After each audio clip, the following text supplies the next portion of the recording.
Episode 2 The Spy Hitler Never Found. Berlin, 1944. If you carried a gun, you had a chance to survive. If you carried a radio, you were already dead. The Germans had developed special radio detection trucks capable of locating clandestine transmissions in just a few minutes. Every second your transmitter stayed on the air narrowed the circle around you. Every message could be your last. Most operators survived only a few months. Some lasted only weeks. Many never finished sending their final transmission. Yet every night, someone still pressed the transmit button, because without those messages, the Allied invasion of Europe would have been blind. History remembers the soldiers who landed on the beaches of Normandy. Almost nobody remembers the invisible men and women who made that landing possible. I was one of them. Not because I was brave, not because I wanted medals, because someone had to stay behind. Someone had to disappear. Someone had to become a ghost. By the spring of 1944, occupied France had become one of the most dangerous places on earth. The Gestapo had infiltrated resistance groups. Informants were everywhere. Entire families vanished overnight. One careless conversation in a crowded cafe. One neighbor asking too many questions. One radio transmission lasting 30 seconds longer than planned. Any of those mistakes could destroy an entire network. Before leaving England, they took everything from me. My passport, my military papers, even my real name. The man who boarded the small aircraft that night officially ceased to exist. From that moment forward, I became someone else. The OSS had spent weeks building my new identity. Every detail had to survive interrogation. My forged papers identified me as a traveling electrical repair technician. The ink had been artificially aged. The paper matched authentic French government stock. The stamps had been copied from originals obtained months earlier by resistance contacts. Even the wear marks had been recreated. If a Gestapo officer held those documents under a lamp, they had to look perfect. I memorized my fake childhood, my fake address, my fake family, the names of neighbors who had never existed, the school I had supposedly attended, the church where I claimed to have been baptized. Every answer had to come naturally. Because hesitation could be fatal, then came the radio. It weighed more than 25 pounds. Heavy, bulky, impossible to hide for long. But inside that metal box rested something more powerful than an entire armored division. Information. Every German convoy, every troop movement, every fuel depot, every damaged railway, every bridge prepared for demolition, every artillery position, if London received those reports. Thousands of Allied soldiers might survive. If London never received them, thousands could die. That was the true battlefield. Not beaches, not trenches, information. Our aircraft crossed the English Channel without lights. No one spoke. No one moved. Even the engine sounded strangely distant inside the darkness. Each of us knew exactly what awaited below. Some would never return. Nobody said goodbye, because saying goodbye made everything real. The pilot finally leaned backward, only forwards. We're almost there. Outside the window, France disappeared beneath scattered clouds. Somewhere below, German patrols, roadblocks, searchlights, collaborators, the Gestapo, and thousands of ordinary civilians risking execution simply for offering someone like me a glass of water. The green light switched on. My heart stopped. It was time. I grabbed my parachute harness one final time, checked the radio container, looked once toward the open door. Cold air rushed violently into the aircraft. Then, I jumped. The parachute opened with a violent jolt. For a brief second, everything became silent. No engines, no gunfire, only the wind. Below me, occupied France slept beneath complete darkness. Tiny villages, Narrow roads, scattered forests. Somewhere out there, people I had never met were risking their lives to receive me. And somewhere else, German patrols were already hunting men like me. I hit the ground harder than expected. The impact knocked the air from my lungs. I released the parachute immediately. Training had taught us one simple rule: never leave evidence. The white silk disappeared beneath wet soil and thick bushes. The radio container landed almost 200 yards away. Finding it in complete darkness felt like searching for a needle in a field. Every passing minute increased the chance of being discovered. Finally, my flashlight caught the outline of the metal case. Still intact, the mission could continue. Almost an hour later, I saw the signal, a single lantern, placed inside the broken window of an abandoned farmhouse. Exactly as planned, 3 short flashes. Pause. 2 long flashes. It was the correct recognition code, or at least, that's what I hoped. Every resistance network knew the Germans had begun capturing agents alive. Some were tortured. Others agreed to cooperate. Entire underground organizations had disappeared after trusting the wrong face. I approached slowly, one hand inside my coat, the other ready to destroy every document I carried. The old wooden door opened only a few inches. An elderly farmer stared at me without speaking. He didn't ask my name. He didn't smile. He simply whispered. The rain came early this year. The password, I answered exactly as instructed. But the harvest will still be good. Only then, he opened the door. Inside, the farmhouse looked completely ordinary. A kitchen, a wooden table, fresh bread, a family photograph hanging on the wall. It could have belonged to any French family. That was precisely the point. Nothing inside should attract attention, not even to a neighbor. The farmer's wife placed a bowl of hot soup in front of me. Neither of us touched it. She quietly reached beneath the table and slid a folded piece of paper toward me.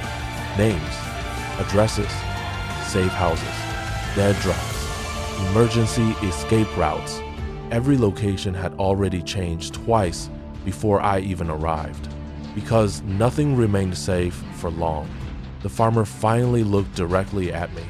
"You cannot stay here." His voice carried no emotion. "They were here yesterday. The Gestapo. They had searched the house, opened drawers, questioned the children, even counted the chickens outside. They found nothing. This time, before sunrise, I was already moving again. The resistance never allowed radio operators to sleep in the same place twice, sometimes not even twice in the same village. The radio made us too valuable and too dangerous. By noon, I reached a small bicycle repair shop. From the street, it looked forgotten. Rust covered the tools. Broken wheels hung from wooden beams. Inside, it served another purpose entirely. The owner closed the front curtains, walked to the back room, removed 3 floorboards. Hidden beneath them was my transmitter. Every transmission had to follow strict rules. Never longer than 20 minutes. 15 if possible. 10 was ideal. Transmit, change frequency, disappear. Simple. In theory, reality was different. Because every message mattered. Leave something out, and Allied commanders might make the wrong decision, say too much, and German radio detection trucks would begin triangulating your position. Every second became a negotiation between speed and survival. I unfolded the antenna wire through a narrow attic window, connected the battery, adjusted the frequency, took one slow breath. Then, I pressed the key. London, this is station Signat. Transmission beginning. The familiar rhythm of Morse code echoed through the tiny attic. Every click felt louder than the last. Every second felt stolen. What I didn't know was that nearly 10 miles away, inside the back of an unmarked German truck, another operator had just heard my signal, and he had already begun turning the antenna toward me. The signal had been on the air for less than 3 minutes. That was enough. Inside the German radio detection truck, 2 operators adjusted their directional antennas. One looked down at the map. The other slowly rotated the receiver. The signal grew stronger. One of them drew a pencil line across northern France. Somewhere, an Allied radio operator was transmitting. They didn't know who, not yet, but they knew where to start looking. Back in the attic, I kept transmitting. Every coded group represented lives. German fuel depots, railway traffic, convoys moving east, fresh defensive positions. London needed every word. I checked my watch. 4 minutes. Too long. I shortened every sentence, abbreviated every report, risking that someone in England might misunderstand. But misunderstanding was better than dying before finishing. Outside, a dog suddenly began barking. Then another. I stopped transmitting. Silence. Nothing. Only the wind. Slowly, I pressed the key again. The message continued. 5 minutes. Far away. The German truck stopped. The operator smiled. He had a second bearing. Another pencil line crossed the first. The search area became much smaller. The driver accelerated. Inside the repair shop, the owner quietly climbed the attic ladder. His face had changed. They're checking houses. I looked at the unfinished message. Only half had been sent. London still didn't know about the armored convoy we had discovered that morning.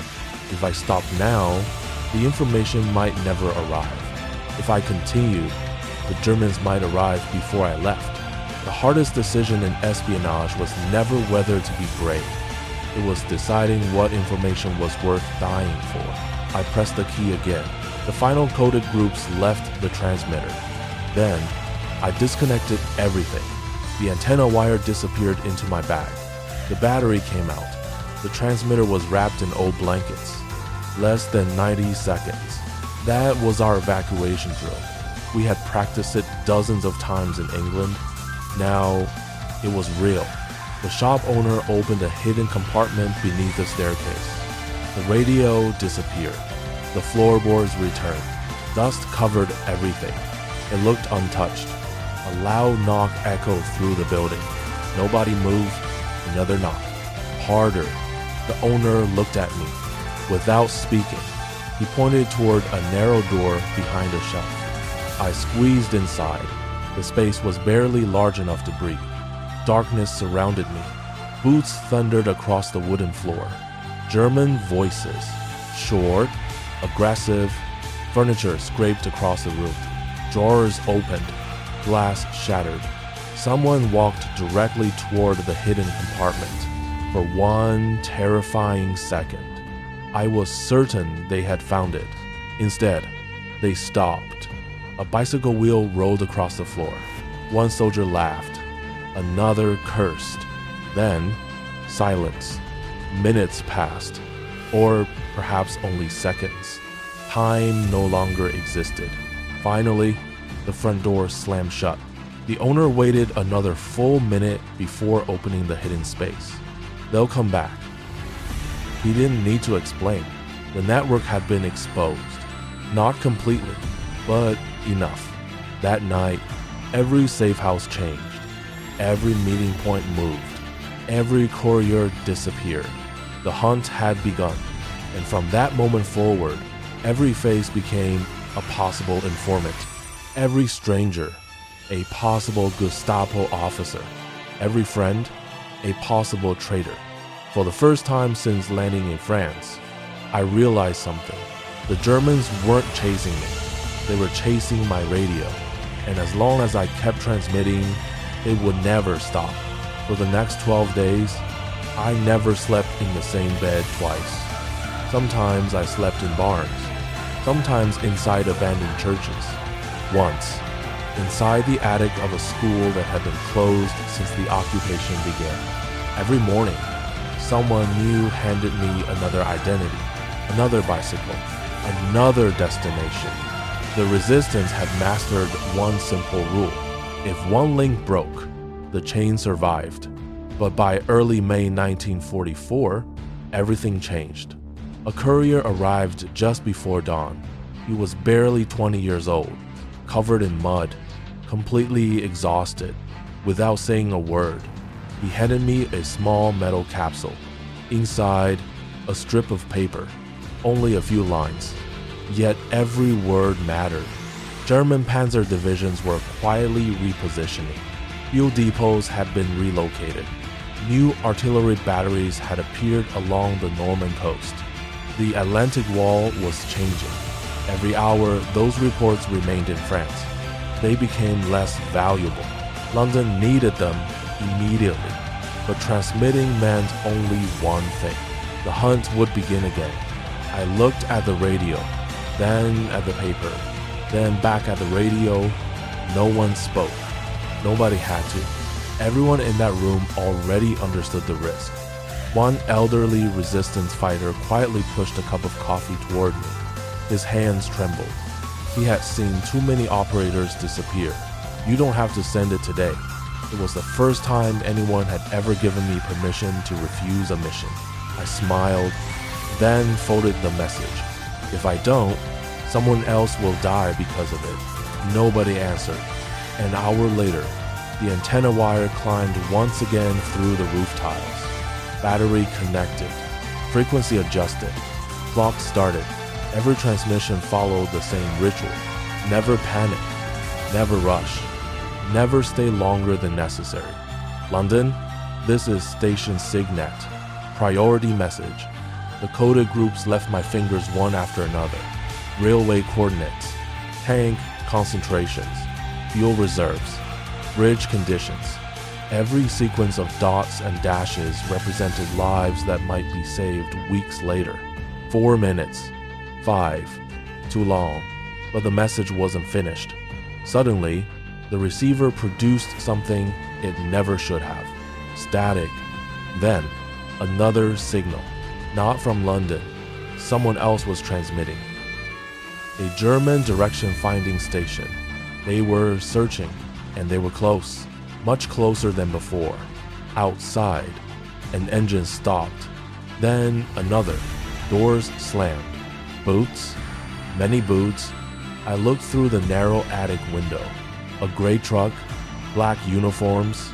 Gestapo. They hadn't found me. Not yet. But they had found the building. The shop owner looked at me. No words. He simply pointed toward the unfinished message. There were still 2 coded groups left, the most important ones. Without them, the report would be incomplete. Without them, Allied planners would never know where the newest German armored reserves were assembling. The radio key waited beneath my fingers. Outside, the first German officer reached the front door. Inside, I made my decision. I pressed the key. One final transmission. 27 seconds. No more. No less. The final coded group left the transmitter.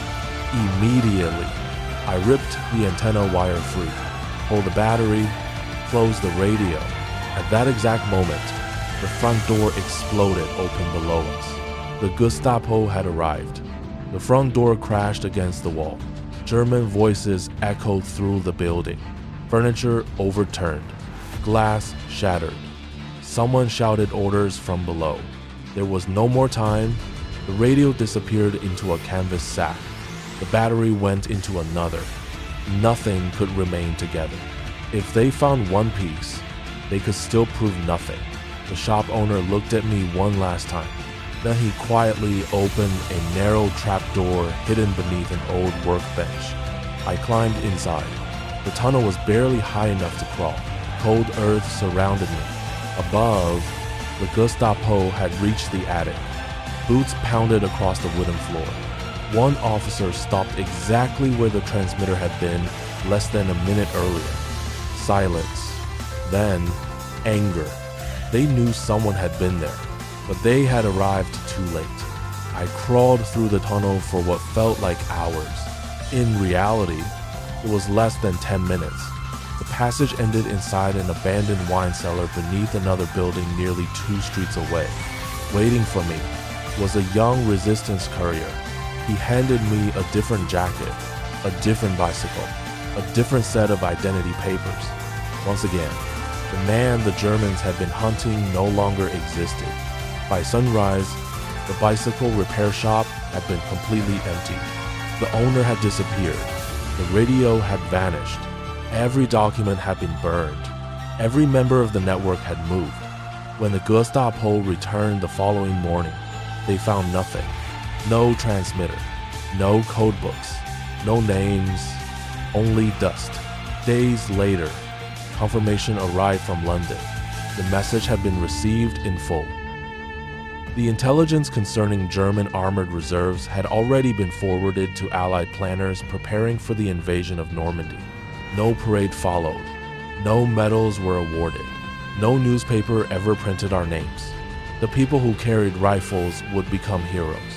The people who carried radios would become secrets. Years after the war ended, thousands of classified OSS documents were finally declassified. Some names appeared, many never did. Entire resistance networks remained anonymous. Families who had risked everything were known only by code names. Some operators disappeared without leaving a single photograph behind. Perhaps that was the greatest success of all. The enemy searched for us, captured hundreds, killed many more. Yet some of us remained exactly what we were trained to become, ghosts, not because we escaped, but because history itself could barely remember we had existed. Sometimes, winning a war doesn't require firing the first shot. Sometimes, it begins with a whispered message, sent through the darkness, to someone waiting hundreds of miles away. And if that message arrives, history changes. The tape recorder clicks softly. Daniel Carter reaches forward. His weathered hand rests on the machine. With a quiet breath, he presses the stop button. Click. Silence. Then he looks directly toward the camera one last time. Thousands of secret missions changed the outcome of World War II. Most were never meant to be told. Here, we'll open them together. If you enjoyed uncovering another classified OSS file, subscribe to Echoes of Valor, leave a like, and tell me in the comments, what secret mission should we uncover next? And if you'd like to explore authentic World War II books, military history collections, documentaries, and collectibles, you'll find our recommended Amazon links waiting for you in the description below. Every purchase helps us continue researching and bringing these forgotten stories back to life. Until next time, another file is waiting. Click. The tape recorder falls silent. Daniel Carter rests his hand on the old leather folder. He looks toward the camera for a moment, then speaks quietly. Thousands of secret missions changed the outcome of World War II. Most of the men and women who carried them out never became famous. Their names disappeared, but their courage changed history forever. If you enjoy discovering these forgotten missions, subscribe to Echoes of Valor and become part of this journey through history. Leave a like if this story surprised you, and tell me in the comments, what secret mission should we uncover next? I read your comments, and many of the stories featured on this channel come directly from your suggestions. And if you'd like to build your own World War II collection, I've selected some of the best history books, documentaries, military collectibles, model kits, and gifts for history enthusiasts. You'll find all of my Amazon recommendations in the description below. Every purchase made through those links helps support Echoes of Valor at no extra cost to you and allows us to continue researching and producing these documentaries. Daniel gently closes the leather OSS folder. History wasn't only written on the battlefield. Sometimes, it was written in the shadows. Click. Fade to black.